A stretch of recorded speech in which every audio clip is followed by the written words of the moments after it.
Hi everyone, welcome back to our channel. तो आज हम देखने वाले हैं प्रिंसिपल्स ऑफ स्टीरियोकेमिस्ट्री। काफ़ी इंपॉर्टेंट टॉपिक है, आप एंड तक देखिए, किसी भी पार्ट को आप बिल्कुल भी स्किप नहीं करिए। तो सबसे पहले समझ लेते हैं कि स्टीरियोकेमिस्ट्री किसे कहा जाता है। Basically it involves the study of various special arrangement of atoms in molecule. तो जो मॉलिक्यूल में एटम्स का अरेंजमेंट होता है, इसका स्टडी करना, इसे स्टीरियोकेमिस्ट्री कहा जाता है। इसमें एक टर्म इन्वॉल्व है, that is isomerism. So isomerism क्या है? It is the phenomenon in which more than one compounds have the same chemical formula but different structures।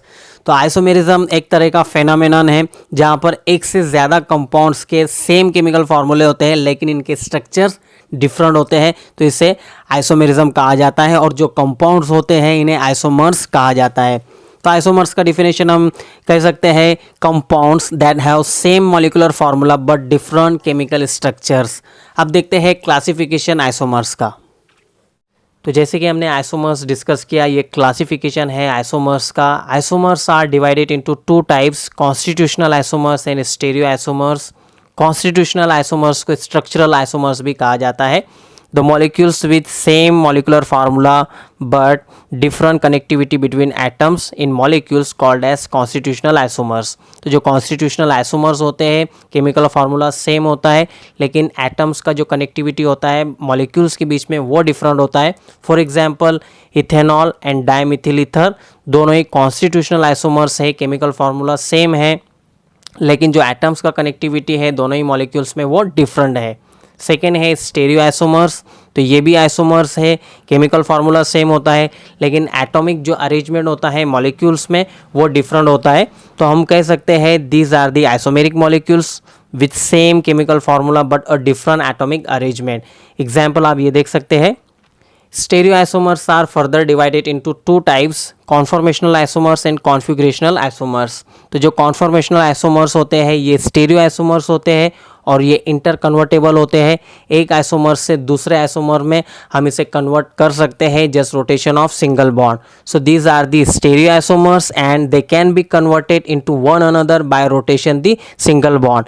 Example देखिए, इथेन टू पॉसिबल आइसोमर है स्टैगर्ड एंड इक्लिप्स। तो आप staggered से Eclipse कर सकते हैं और इक्लिप्स से staggered just rotation of single bond by sawhorse and Newman projection. Second है कॉन्फिगरेशनल आइसोमर्स। तो ये भी स्टीरियो आइसोमर्स होते हैं लेकिन ये इंटर कन्वर्टेबल नहीं होते। एक आइसोमर्स से हम दूसरे आइसोमर्स में इंटर कन्वर्ट नहीं कर सकते just rotation the single bond. So configurational isomers are stereo isomer that cannot be converted into one another by rotation the single bond। Example है cis trans alkene। Configurational isomers के भी to type है, optical isomers and geometrical isomers। Optical isomers क्या होते हैं? The molecules which are non superimposable mirror images of each other and they are not identical। तो जो optical isomers होते हैं ये एक दूसरे के मिरर इमेजेस होते हैं जो मैच नहीं करते, नॉन सुपर इम्पॉसिबल इन्हें कहा जाता है। अब इन्हें ऑप्टिकल आइसोमर्स क्यों कहा जाता है? ये इफेक्ट करते हैं प्लेन पोलराइज लाइट पर, इसीलिए इसे ऑप्टिकल आइसोमर्स कहा जाता है। ऑप्टिकल आइसोमर्स के टू टाइप्स है, इनेंशियोमर्स एंड डायस्टेरियोमर्स। सेकेंड है जियोमेट्रिकल आइसोमर्स।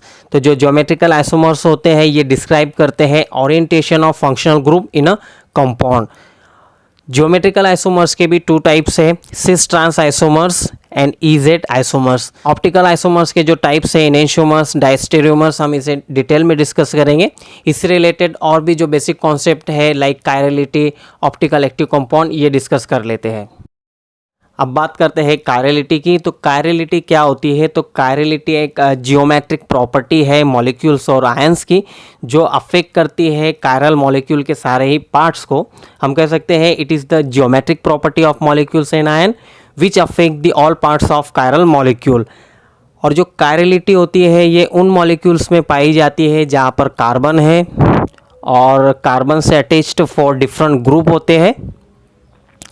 तो ऐसे मॉलिक्यूल में कायरलिटी पाई जाती है और इन मॉलिक्यूल को कहा जाता है कायरल मॉलिक्यूल्स। और जिस कार्बन से ये ग्रुप अटैच्ड है इस कार्बन को कहा जाता है कायरल सेंटर, कायरल सेंटर और स्टेरियोजेनिक सेंटर, स्टेरियोजेनिक सेंटर। समटाइम इसे असिमेट्रिक सेंटर भी कहा जाता है। तो ऐसा कार्बन जहाँ पर 4 डिफरेंट ग्रुप अटैच्ड है तो इसे कायरल मॉलिक्यूल हो गया। और कायरल मॉलिक्यूल की और एक डेफिनेशन है, और molecule which is non superimposable on its mirror image is known as chiral molecule. तो कायरल मॉलिक्यूल को हम ऐसे भी कह सकते हैं कि ऐसा मॉलिक्यूल जो इसके मिरर इमेज के साथ नॉन सुपर इम्पॉसिबल होता है, वो मैच नहीं करता उसके मिरर इमेज के साथ, तो ऐसे मॉलिक्यूल को भी हम कायरल मॉलिक्यूल कह सकते हैं।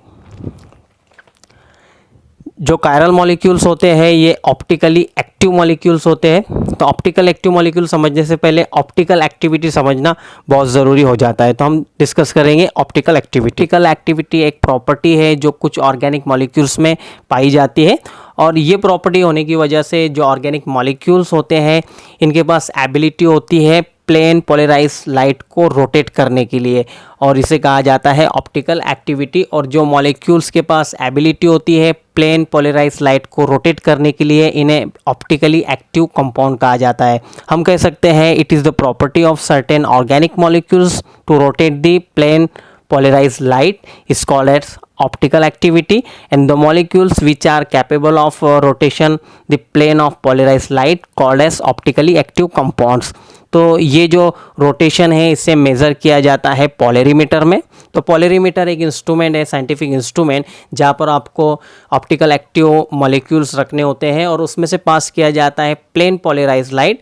तो ये ऑप्टिकल एक्टिव कंपाउंड क्या करते हैं, उस प्लेन पोलराइज लाइट को रोटेट कर देते हैं, और रोटेशन होने के बाद जो एंगल होता है वो एंगल को मेज़र कर लिया जाता है।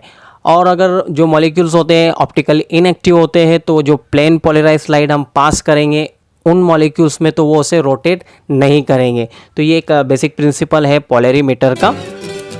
अब जो नेक्स्ट कॉन्सेप्ट है हम वो नेक्स्ट वीडियो में डिस्कस करेंगे, लाइक एनेंटियोमर, डायस्टेरियोमर्स। तो तब तक कि आप हमारे चैनल पे बने रहिए। Thank you.